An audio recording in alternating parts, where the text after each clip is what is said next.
Hello everyone. Today we are going to see about pharmaceutical aerosols. Myself, Tosha Pandya, Assistant Professor, LG Institute of Pharmacy.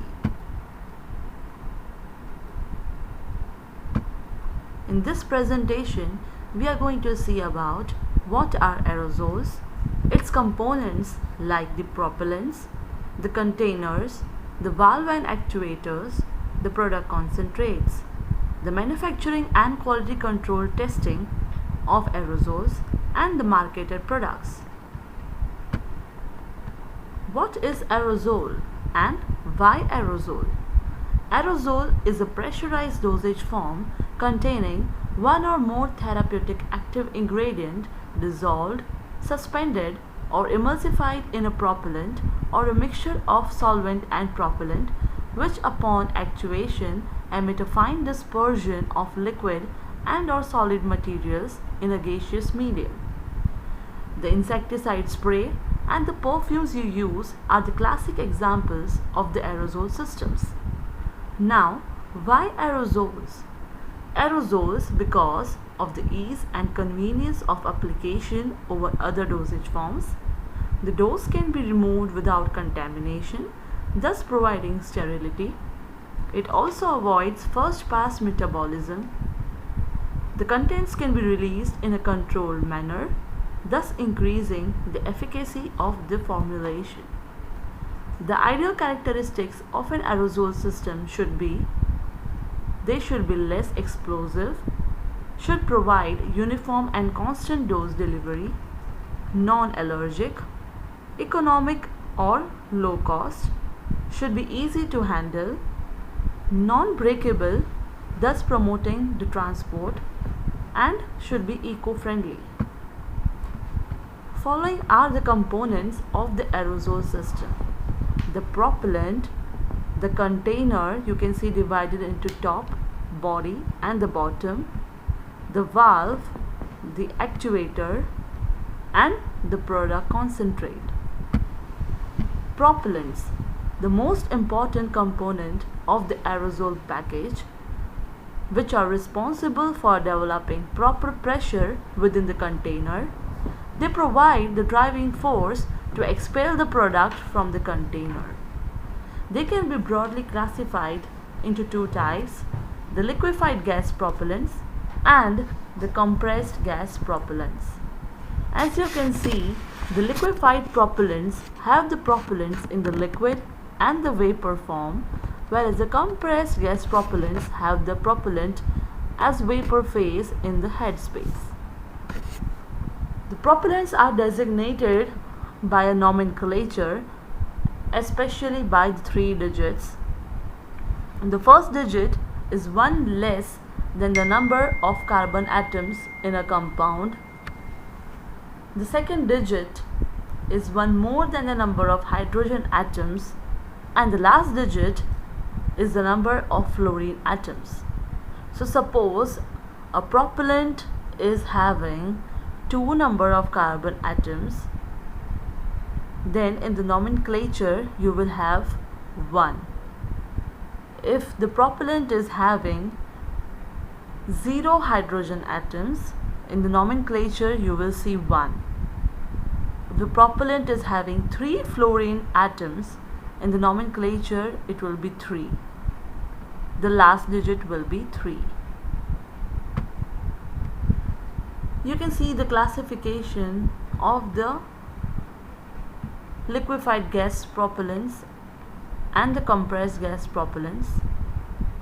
The liquefied gas propellants, as the name suggests, they are the gases that exist as liquids under pressure.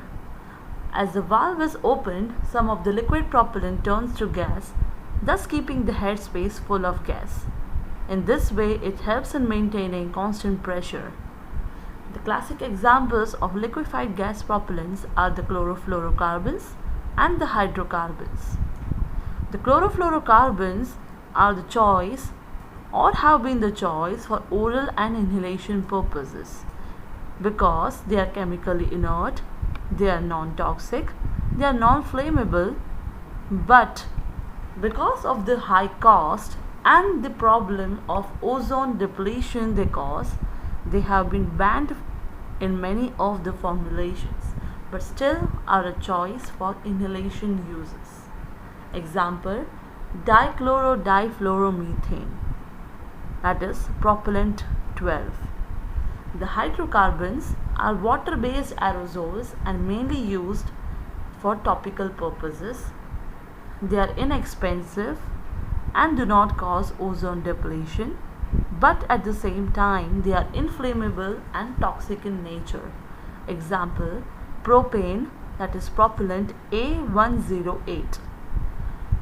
The compressed gas propellants, on the other hand, as we have seen in the diagram, they occupy the head space above the liquid in the can. When the aerosol valve is open, the gas pushes the liquid out of the can. The amount of gas in the headspace remains the same, but it has more space. As a result, the pressure will drop during the life of the can. The spray performance is maintained, however, by careful choice of the aerosol valve and actuator. The examples of these propellants are carbon dioxide, nitrous oxide, and nitrogen. The containers used for aerosols should be able to withstand pressures as high as 140 to 180 psig, that is pounds per square inch gauge, at 130 degree Fahrenheit. Following are the different types of aerosol containers. First are the metal-based containers. In that we have tin-plated steel containers, which consist of a sheet of steel plate which is coated with tin by electrolytic process. The top, bottom are attached to the body by soldering. The recent developments in welding include Soudronic system and Kono-Weld system. They face the disadvantage of undergoing corrosion, which can be overcome by coated with organic material, usually oleoresin, phenolic, vinyl or epoxy coating. Under the metal containers, next we have aluminum based containers. They are the choice for inhalation and topical aerosols. They are light in weight, they are less fragile, they have less incompatibility due to its seamless nature, and they have greater resistance to corrosion. But however, pure water and pure ethanol cause corrosion to aluminum containers. The stainless steel containers are mainly used for inhalation aerosols. They are extremely strong and are resistant to many materials and do not require internal coating. However, they are costly in nature. The next type or the next category of the containers used are the glass containers. They are preferred because of its aesthetic value and the absence of incompatibilities. Limited to the products having a lower pressure, around 33 psig, and lower percentage of the propellant. In the glass containers, we have two types: uncoated glass containers and the plastic coated glass containers. The uncoated glass containers are less costly and have high clarity. The plastic coated glass prevents the glass from shattering in the event of breakage. Valves. Another important component of the aerosol system are the valves. The ideal characteristics of the valves are they should be easy to open and close, should be capable of delivering the content in desired form such as spray, foam or solid stream. It should be able to deliver a given amount of medicament. The types of valves are: number 1, we have continuous spray valves, and number 2, the metering valves. The continuous spray valves, as the name suggests, here the dose is not controlled. The spray is in continuous manner. Like when you use perfumes or move spray, you do not take account of the amount of spray which is applied to the area. So they are known as continuous spray valves. Next, metering valves, as the name suggests, the dose here is metered. Means we can control the amount of dose which is sprayed or delivered. The continuous spray valves, you can see the construction or the components of the continuous spray valves. They are mainly used for topical aerosols. The valve assembly consists of the ferrule or the mounting cup. You can see the valve body or the housing, the stem, the dip tube, the gasket, and the spring.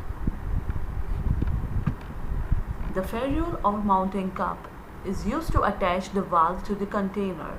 It is made from tin-plated steel, aluminum, or brass. Underside of the valve cup is coated with single or double epoxy or vinyl resins so that it is not destroyed or affected by the contents of the container. The valve body or housing is made up of nylon or Delrin and contains an opening at the point of attachment of dip tube. The opening size is 0.013 to 0.080 inch.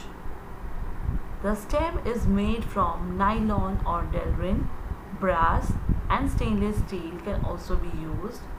The orifice size ranges from again 0.013 to 0.030 inch.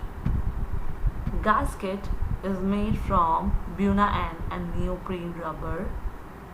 The spring is made from stainless steel and is used to hold the gasket in place. The dip tube is made from polyethylene or polypropylene. The inner diameter is 0.120 to 0.125 inch. However, the diameter varies depending on the viscosity of the product. The capillary dip tube inner diameter is 0.050 inch, and for highly viscous products it is 0.195 inch. Metering valves, they are used for dispensing of the potent medication, means the medication which have low dose. They operate on the principle of a chamber whose size determines the amount of medication dispensed. Approximately 50 to 150 mg plus or minus 10% of liquid materials can be dispensed at one time with the use of such valve. You can see the metering valves. The best example is the asthma pump, in which the dose is metered. It has a plastic actuator, it has mouthpiece cover and an aluminum canister. Thank you so much.